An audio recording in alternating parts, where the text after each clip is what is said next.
හයි යාළුවනේ. ඔන්න මං අපේ අම්පාර ට්‍රිප් එකේ day 2 වීඩියෝ එක අරගෙන තමයි ආවේ. ඉතින් day 1 වීඩියෝ එක බැලුවා නම් ඔයාලා දන්නවා අපි මේ වෙද්දිත් කුරුණෑගල ඉඳන් අම්පාරට ඇවිල්ලා ඉන්නේ කියලා. ඉතින් day 1 වීඩියෝ එක බැලුවේ නැති කවුරු හරි ඉන්නවා නම් එකත් බලලම එන්න. ඉතින් එහෙනම් අපිත් එක්ක එකතු වෙලා ඉන්න අද මුළු දවසම අපි අම්පාරේ මොකද කරන්නේ කියලා බලන්න.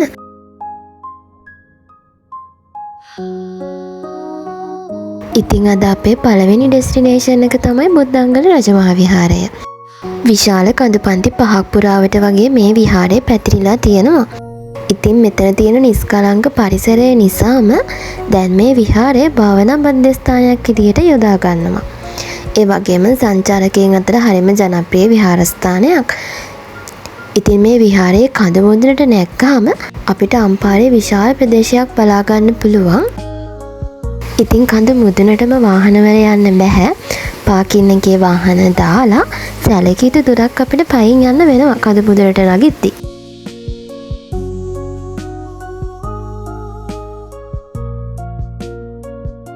ඉතින් අපි දැන් කඳු මුදුනටම ඇවිල්ලා තමයි ඉන්නේ.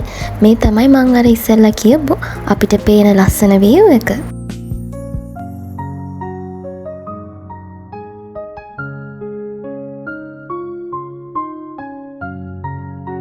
ඉතින් ඒ වගේම මේ පන්සල ගල්වැටි කීපයක් අතර පැතිරිලා තියෙන හින්දා පොඩි පොඩි පාලම් හදලා තියෙනවා අපිට ඒවට මාරු වෙලා ගිහිල්ලා විහාරයෙන් නරඹන්න.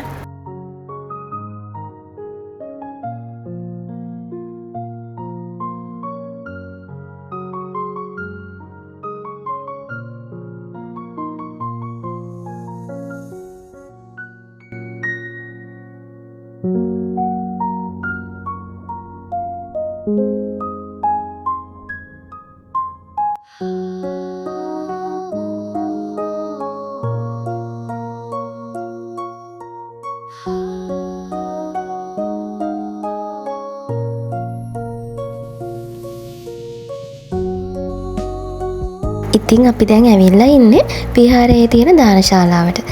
මෙතන තියෙනවා හරි වෙනස් විදිහේ ගන්ටාරයක්. මේක දැව වලින් කරලා තියෙන්නේ. ඉතින් දානේ සූදානම් වුණාම මේක නාද කරලා තමයි කුටිවල ඉන්න සාමින් වහන්සේලාට දැනුම් දෙන්නේ දානේ සූදානම් කියලා.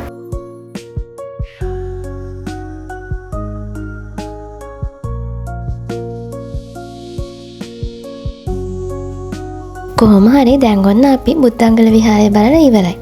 එහෙනම් අපි රිෆ්‍රෙෂ් වෙලාම ඊළඟට යන්නේ කොහෙද කියලා හිතමු.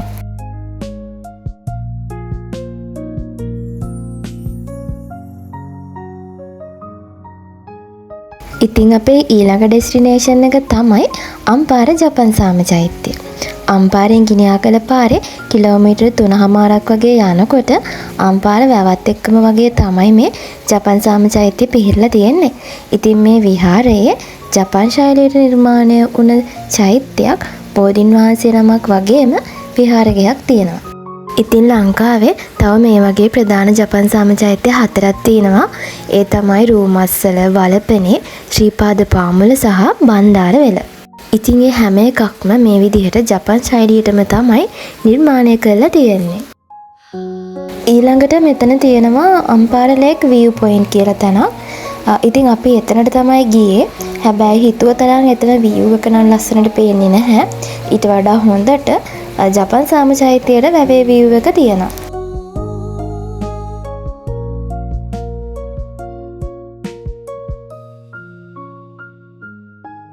ඔන්න ඉතින් ඊයේ වගේම හරිම ලස්සන වටපිටාවක් පහ කරගෙන අපි දීඝවාපිය විහාරය බලන්න තමයි යන්නේ. අද ඉතින් වෙසක් පොය හින්දා තමයි මෙච්චර ලොකු සෙනඟක් දීඝවාපිය වඳින්න ඇවිල්ලා ඉන්නේ. සාමාන්‍ය දිනක නම් ඉතින් මේ වගේ ලොකු සෙනඟක් විහාර භූමිය තුල රැඳෙන්නේ නැහැ. ඉතින් දීඝවාපිය කියන්නේ අම්පාර දිස්ත්‍රික්කයේ තියෙන ඉතාමත් පූජනීය සිද්ධාස්ථානයක්. ඒ වගේම තමයි බෞද්ධයින්ගේ 12ම ස්ථාන අතරින් එකක් තමයි දීඝවාපිය. ඉතින් ඔයාලා මේ දකින විදිහට මේ දවස්වල දීඝවාපී චෛත්‍ය ප්‍රතිසංස්කරණය කරන ගමන් තමයි තියෙන්නේ.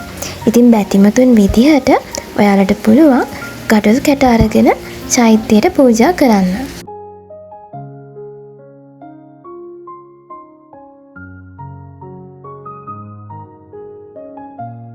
ඉතින් අද හවස් වෙද්දී අරුගම්බේ වලට යන්න තමයි අපි ප්ලෑන් කරගෙන ඉන්නේ. දැන් අපි අම්පාරේ ඉඳන් අරුගම්බේ පැත්තට තමයි මේ යන ගමන් ඉන්නේ. ඉතින් ඒ යන අතරමඟ අම්පාර ආරුගම්බේ සීමාවට වගේ වෙන්න තියෙනවා සංගමංකන්ද පොයින්ට්. ඒ කියන්නේ ලංකාවේ නැගෙනහිර තුඩුව. ඉතින් අපි මේ යන ගමන් ඒකත් බලාගෙනම යන්න තමයි මේ හදන්නේ.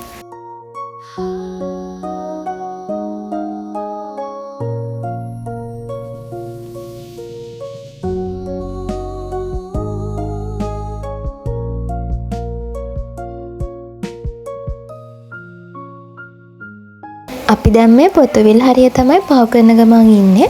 ඉතින් ඔයාලට පේනවා වගේ මේ ප්‍රදේශය හරිම ශාස්ත්‍රීයයි.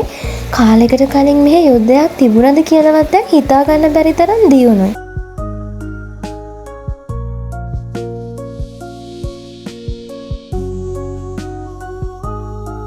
ඉතින් දැන් අපි පොතුවිල් පාරෙන් සංගමංකන්ද පොයින්ට් තියෙන පාරට හරවලා තමයි මේ යන්නේ. ඉතින් පාර නම් ටිකක් සවුත්තුයි මගක් දුර යනකම්. හැබැයි ඉතින් පරිස්සමට යන්න පුළුවන්. ඉතින් තැන්නක් මැද්දෙන් තමයි යන්න තියෙන්නේ. යන අතරමඟ මග සලකුණු මාක් කරලා තියෙනවා. ඉතින් ඒවා බලාගෙන සංගමංකන්ද පොයින්ට් තියෙන කිට්ටුවටම අපිට වාහනේ යන්නත් පුළුවන්.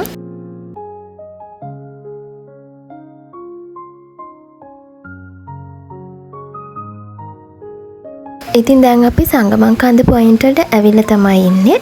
ඉතින් මෙතනින් වෙහිකල් එක නතර කරලා අපි ඊටු ටික පයින් ගිහින් බලමු මොනවද තියෙන්නේ කියලා.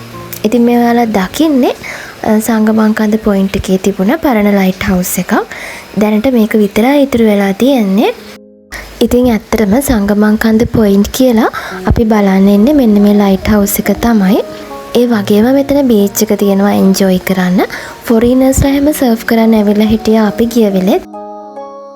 ඉතින් ඔන්නම තමයි අපේ අද දවස් ඉවර වුණේ. දැන් අපි කෙලින්ම යනවා ආරුගම්බේ වලට. ඉතින් එහෙනම් අපි ඊළඟ වීඩියෝ එකෙන් බලමු ආරුගම්බේ වල අපි මොනවද කරේ කියලා. එහෙනම් වීඩියෝ එක බලපු ඔයාලට ගොඩක් ස්තුතියි. ඊළඟ වීඩියෝ එකෙන් හම්බෙමු.